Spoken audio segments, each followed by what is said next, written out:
I'm Videobob, and I just installed this huge automatic gate in my property. And I want to tell you about all the huge mistakes I made doing this so that you don't make the same mistakes. Don't do it. Okay guys, I live in Las Vegas and I wanted to get a custom wall, custom gate put in to secure my property. And I chose to get this Liftmaster 24-volt automated sliding gate operator. Now I want to tell you about some of the crazy mistakes that I made doing this project. Now, for a little reference here, let me tell you, when I first wanted to do this, I contacted a couple of gate manufacturers in the area that manufacture and install these gates. The quotes I was given was about $10,000 to $15,000 just for the gate and the pillars for the gate that were going to be on the side. Now, I decided to opt for this giant brick wall. So I have a brick wall that runs about 170 feet. It runs all the way down that way, and then it cuts in 20 feet to allow here. I'll show you on the other side what it does. So just for a point of reference, that wall cost me about $30,000. Pretty expensive wall. Extremely busy boulevard out here, as you can see. Tons of traffic, tons of noise. So I wanted this wall put up. It goes here. Here's the split face brick, and it runs all the way down the street down there. That was 30 grand. So the gate, well, let me tell you about how much I spent on that. We spent probably $1,000 on this vault that's in the wall to accept packages. We still have tons of work to do. We have concrete and rocks, we have the gooseneck, the call box, all kinds of things to do. So much more to finish to get this property done. This electrical has to go all the way around, and that still hasn't been done yet. The gate I had manufactured by a neighbor that happens to be a welder, really good guy, did a fantastic job. And even though he gave me a great deal on this gate, the entire manufacture of the gate was about $3,500, and that was with me supplying the rollers and the little wheels down there. He supplied all the metal work, the fabrication. Then I think we paid, I don't know, $500, $800, something like that, for the powder coating to powder coat it red. Now, I make trips to Dallas once in a while. While I was there, I stopped by King's Architectural Metals. Picked up 2 of these 19-foot long tracks. These were a couple $100 a piece, and a few other things. Now, the motor itself, which is this one here, it is the CSL 24UL. It was $3,500 on eBay. Now, it included this edge strip, the photoelectric eyes, a neck, keypad, a couple of remotes. I thought it was a great deal. It was a great deal because when I got quotes from the other gate manufacturers, they were quoting me a lot more money as an upcharge for the same unit. So when I looked at the $15,000 bill that they were going to charge me, I thought, you know what, I can buy this thing for $3,500. I can get the gate for $3,500. We can do a little work here. We can do a lot of work there. I really regret this decision, and let me tell you why. You know, there's some of you watching that says, you know what, I can do this. You're just not very capable, Bob. I'm a pretty capable guy. But unless you are an electrician, unless you work with concrete, unless you are a metal fabricator, welder, and you have experience with these gates, you might be an electrician and you might know what the white wire and the black wire and the red wire and the whatever. There's things going on with the entrapment zones and the safety features on this thing that are just really difficult. And by the way, I haven't even got to my exit loop yet. We have to saw cut a giant square in this and run induction looping that runs in here that automatically opens the gate. We haven't even run the AC for this thing. We haven't even set up the call boxes and things yet. There's still a ton of stuff to do. Yes, I got it where the gate opens and closes, but only by remote. And if I get a package or something, there's no way for them to even call me. So here's the other really important thing that I got to hammer home to you. It's not just about your capabilities. It's about the fact that Liftmaster, the people that make this thing, they won't help you because these are commercial units. They're not really supposed to be sold to the end user. And they will only support you if you are one of their technicians. And if you call anyone in town that sells these services, these works on them, unless you bought it from a certified installer, they won't help you. I called and called and called. I called Western Door and Gate. They're like, "Yeah, oh, you bought it yourself? Forget it." I called a bunch of different companies right off of Liftmaster's website. They go, "Yeah, oh, you bought it yourself, installed it yourself? Good luck." So that's the deal about it. You will not get any help. When I look back on how much money I saved, which wasn't very much, I could have had them come out and install this whole thing, done correctly, putting in the concrete, saw cutting the loops, installing the thing, fabricating the gate, wiring it, doing everything to it, and it would have been done quickly. I'd have had the gate up a year ago, 2 years ago, whatever, instead of trying to cobble this together myself. And I would have support and warranty. And if I had a problem with the gate, they would come out and help me. But if I have a problem with this gate, with this motor, and I call somebody, unless it's just some independent dude that just independently works, but no one from Liftmaster, Chamberlain, whatever, is gonna help me with it. Thank goodness I'm a pretty smart guy. You know, I worked in television as a broadcast engineer. I used to build mobile production, video trucks, TV studios. I'm a custom car builder. I do know how to do fabrication and electronics and things like that. Well, one of the things I'm known for is I build the DeLorean time machine from Back to the Future. I build replicas, and I've built 47 of them. So I know how to do complex electronics and things. But this thing, like, you do what you think it says to do in the manual, and then it doesn't do the thing, and then you're just going, what is it? So I had a heck of a time getting the, quote, entrapment zones to work, and we'll talk about that a little bit too. Okay, because there are so many really stupid people in the world, they've had to put together a lot of safety requirements for these things. Now, I just realized I don't have my remote. I gotta go grab my remote. Actually, I don't. I have the manual buttons there. Okay, so you have to have at least 2 safety zones for this thing to operate. One of the safety zones can be this rubber edge strip. This rubber edge strip here has a contact at the top and the bottom on the inside of this tube. And when it comes across something like that, it will click a relay. Now, it's not just an open connection, because it's generating an 8.5 ohm of resistance that this thing recognizes so that it knows it's there. You can't just leave it open, and you can't just loop it. You have to have this in there. And there's actually a membrane and a contact that runs through this thing, the top and the bottom. That little plug plugs into there. And what this is for is to mount on the back side of the gate so that if it bumps into anything, it'll know to back up. The problem is that almost all of these gates, even the ones in the video on Liftmaster, have this little, you have to put this little bar here, because this is what you got to plan for, guys. This is one of the mistakes we made. You need to figure out where your motor is going to be, and whether or not that motor is going to have a single chain that goes like this or a looping chain that goes around. You can do one of those 2 things. Either one of those things, the motor needs to be before the end of the gate, because this gate really, you know, we could have just had it come all the way to here, another foot or so. If the gate went past, or if we move the motor over, rather. Either way. But this is where we put the pad. You got to put a concrete pad of at least like 4 to 6 inches or something so that you can concrete this thing in, because this is asphalt. So, because there has to be enough room for this chain to go past at least a few inches, right? And then, so if I go ahead and open the gate, let's hit my open button.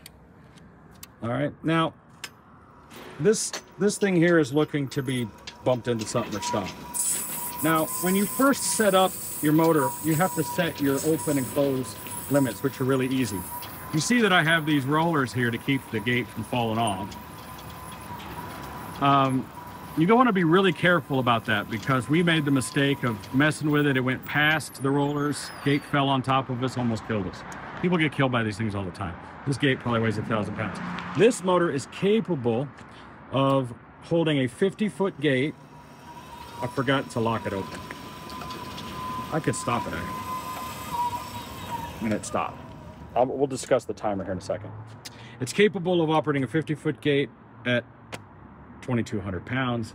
This is not what this gate is. Now, you saw that as it opened, it automatically closed. You have this little timer here where you can set it to just lock open if you like. I can hit open and it will open and it'll stay open. Now, by the way, we are not running on AC. My AC is not hooked up yet. It's not even hot. We are running only on the batteries. The batteries on this thing are capable of operating about maybe 100 plus times before. So really the system runs on this 24 volt DC, and the AC simply charges the batteries. That's what's really going on here. This is an all DC system. It's all low voltage. And I want to talk about that here in just a second. But anyway, you can see where I programmed this thing to stop, which I could have had it go open further, but I'm like, what's the point? You know, it's just, I just had it stop here. Now here's one of the other entrapment zones. This is one you must have in order for it to operate. You have this electronic eye that aligns to that little reflector that's on the wall over there.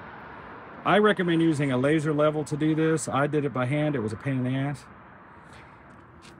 You can't see it, but there's a little blue light there that shows that there's no obstruction, and when you put your hand in the middle, it'll turn red. It will not operate without this. There's no way to defeat it. You can't loop it. You can't trick it. There might be a guy out there that knows how to do it, but you're going to need maybe 1 or 2 sets of those eyes, or at least 1 set of those eyes and this 1 rub strip in order to get this thing to operate. Now, where do they plug in? Let's talk about that.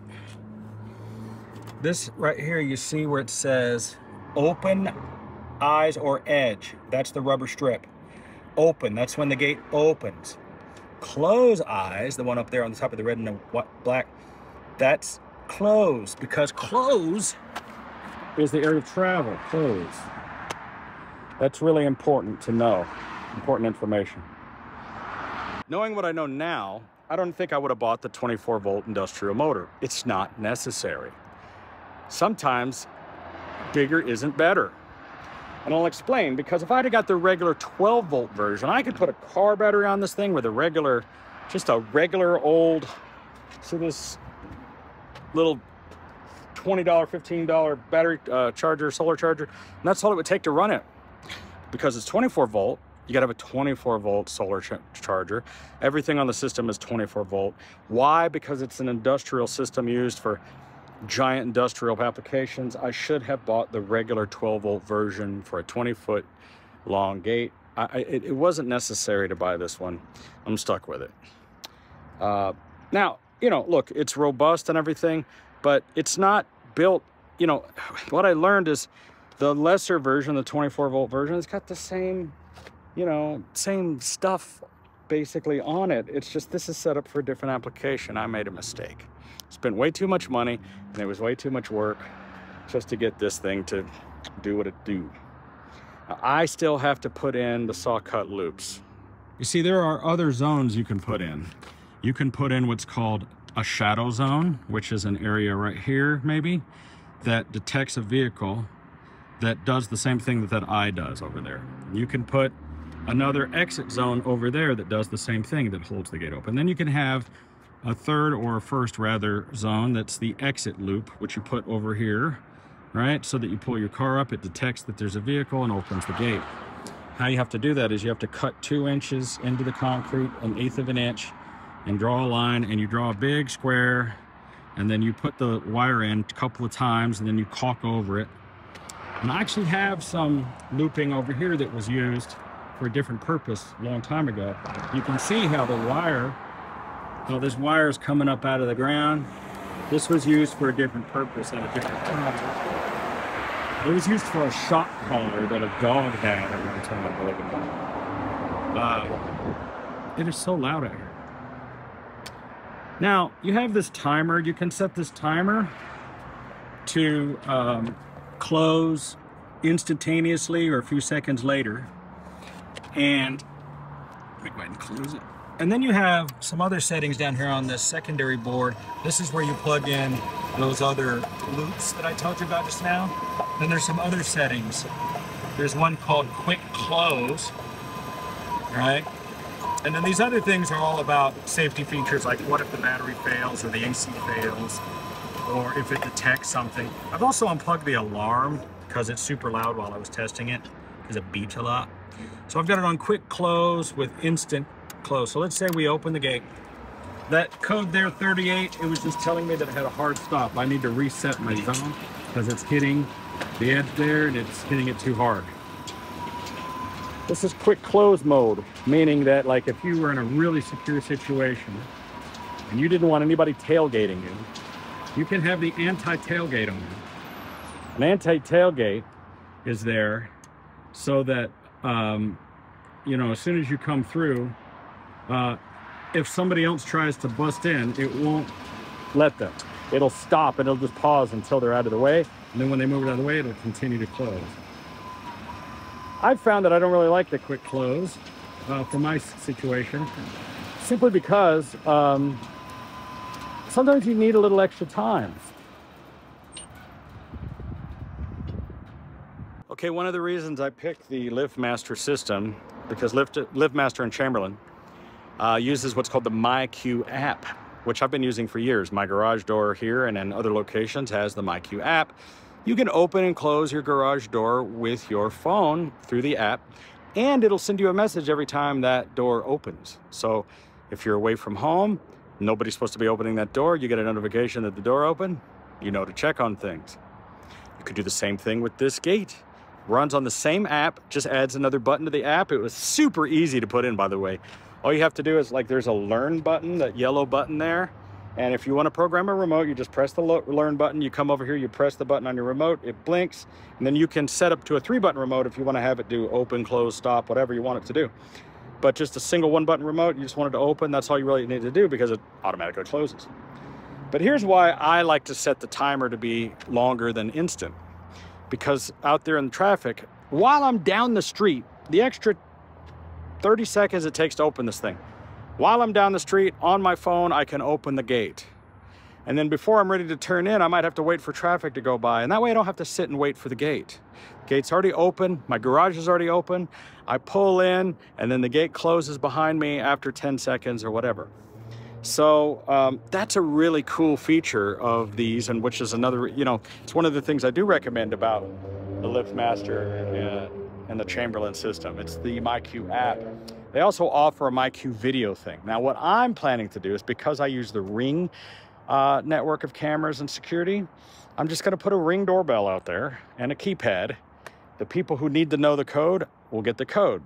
What you do for deliveries is what you do is you set up in your Amazon account, your UPS, FedEx, maybe even postal account, you put in the special instructions, here's the code, you know, code 1234, whatever your code is, and you put that in the special delivery functions and they can open the gate. But I have that drop box out there. So anything that's bigger than a loaf of bread that they can't stuff in that box, if they need to open the gate to come in and put it in, now here's the problem, how are they gonna get out? See, right now, the system I have, they couldn't get out without the remote. So I'm gonna put that exit loop here that will automatically open if they pull up. And I'm also gonna put a gooseneck right here with the keypad on it, just in case for some reason it doesn't detect your vehicle. Maybe they're in a super high van, electric vehicle, for some reason the loop doesn't work and automatically they can get out and punch open the code. So that's something that you gotta have, in my opinion. It's just something that you wanna have. And I'm trying to debate whether I wanted to put it right there or if I wanted to put it just sticking out in, you know, out in the middle of things and just put it right here. Because then if they're waiting in their van or something with their car, they can jump out and walk over here to it.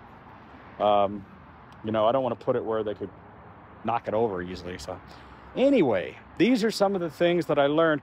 And these are the things that would have been taken care of had I just hired the gate company. I'd have all this done. And for the extra couple of $1,000, it would have been worth it to just have the company do it, and I regret not doing that. And if I'd have been able to return this thing and start over back, if I could go back in time, I would have just hired the gate company, paid them the money. It would have been worth it. Because the amount of time that I've spent, the amount of time I've wasted to get to this point where we are now, and I still have to get a concrete company to come out here and cut these saw cuts, put in these loops. We still have to put in the necks.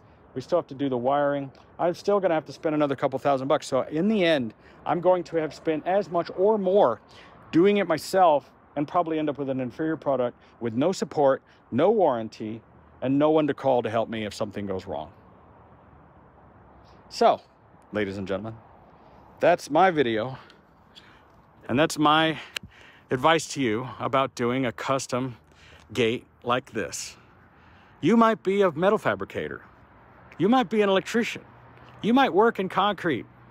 But are you a certified Liftmaster technician? I don't think you are. If you are, then you're probably watching this video, rubbing your hands together going, yes, we got another sucker. They're scumbags. I hate all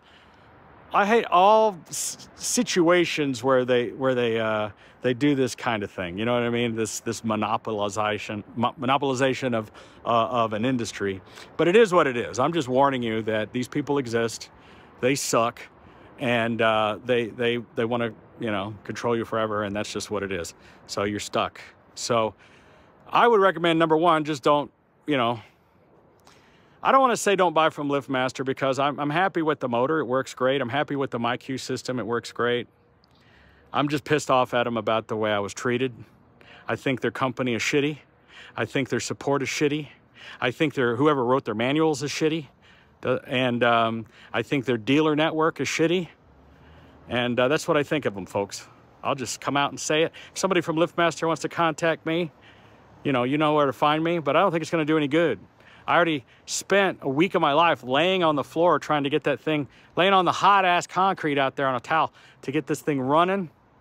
So I got a pretty nasty attitude towards Liftmaster and the gate industry right now. But in retrospect, I wish I'd have just paid the professionals to come out and do it. And that's my story. So don't make the same mistakes I did, folks. Sorry about being Mr. Negativity over here. I'm happy I finally got my gosh darn gate. I'm happy that it's working, but just a warning, letting you know. All right, guys, thanks for tuning in. Sorry for the long rant. Love you all. Catch you later. I'm Videobob.